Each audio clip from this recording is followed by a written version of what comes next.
Why is Anton Dostler still remembered as one of the most memorable villains of the Nuremberg trials?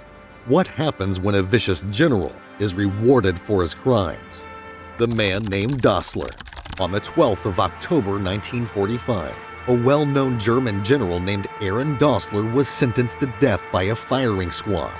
The American military tribunal in Rome was dealing with their fair share of war criminals. Of the many war criminals that were executed by the Americans, Dostler would be one of the only two Nazis who faced the firing squad, as opposed to the popular method of hanging. Dostler was no stranger to war. This was a German army officer who had fought in both world wars. He had seen his fair share of death and destruction, and this had made him almost indifferent to the value of a human life. To get a better understanding of this man's psychology, let's take a look at his military career. The life of Anton Dostler. Dostler first joined the German army in 1910.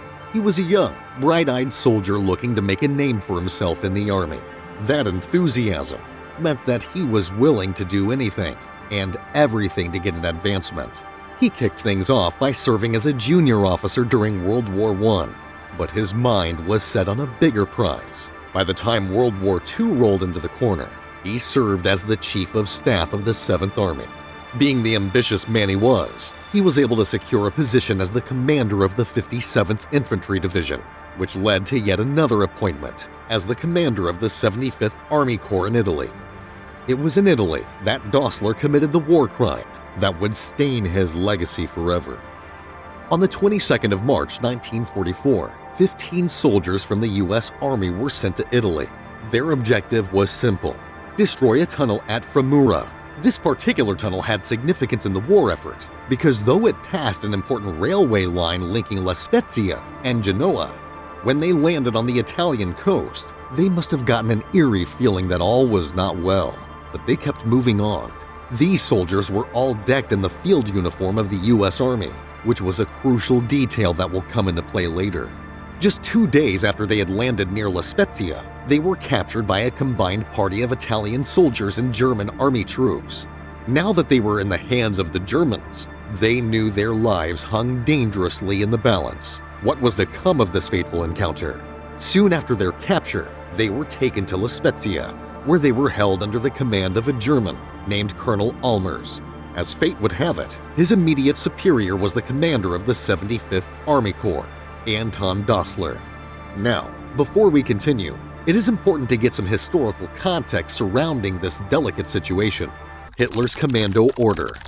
Just 2 years earlier, Adolf Hitler had issued a commando order, which stated that any enemy commandos or saboteurs captured by the Wehrmacht in the field should be immediately executed without trial. This was a blatant disregard of the 1929 Geneva Convention on Prisoners of War, but Hitler obviously didn't give a hoot. He wanted blood, and he was determined to get it. This meant that a lot of the German commanders thought their hands were tied. What were you to do when the Führer ordered you to execute prisoners even if you didn't want to? It's the kind of situation where you get into trouble for both carrying out the order or ignoring it. Either way, the law is still the law. Given that these 15 U.S. soldiers were properly dressed in U.S. Army attire, the rules stated that they were not to be treated as spies, but as prisoners of war. After some intense interrogation, the captured American party revealed their mission to the Wehrmacht intelligence officers. Dostler then reported this information to his superior, Field Marshal Albert Kesselring, who was the commanding general of all German forces in Italy. When Dostler asked what he should do with these prisoners, take a wild guess what Kesselring said. As you correctly guessed, Kesselring responded by ordering Dostler to execute every single one of them. Eager to please his superiors, Dostler was more than happy to comply with the order. He quickly passed the order down to Colonel Almers, who was forced to make a difficult decision. Almers still had an active conscience, so he naturally felt uneasy with the execution order. Here he was about to make a decision that could haunt him for the rest of his life. What was he to do? It was too late to run away. That much was obvious. Instead, he approached Dostler and asked him to delay the execution command. The telegram Dostler sent in response was straight to the point. Carry out the execution as previously ordered. With that, the fate of the American soldiers was sealed. All further appeals made by Colonel Almers to stop the execution fell on deaf ears. Dostler wanted them dead. In all this, there was a man named Alexander zu Dana Schlobitten, who was a member of Dostler's staff. Alexander was unaware of Hitler's commando order, and he refused to sign the execution papers. Guess what his reward was? Almost immediately, he was dismissed from the Wehrmacht for insubordination. There was no stopping this process. D-Day.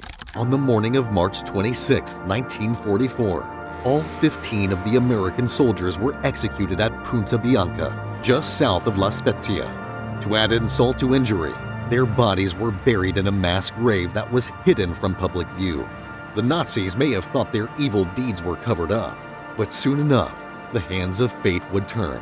With the rapid changes that happened towards the end of the war, Dostler soon found himself as a prisoner in the custody of the United States Army. It was his turn to face the music now. After they discovered the fate of their commando raiding team, Dostler was put on trial by a military tribunal. He faced charges of carrying out an illegal order, but his defense team maintained that he had not been the one who issued the order. Dostler claimed he was merely the messenger who passed it down to Colonel Almers after receiving it from Field Marshal Kesselring. This defense didn't hold any water before the tribunal. It was determined that in ordering a mass execution, Dostler acted as his own outside the Führer's orders. It was an outright violation of Article 2 of the 1929 Geneva Convention on Prisoners of War, which prohibited acts of reprisals against prisoners of war.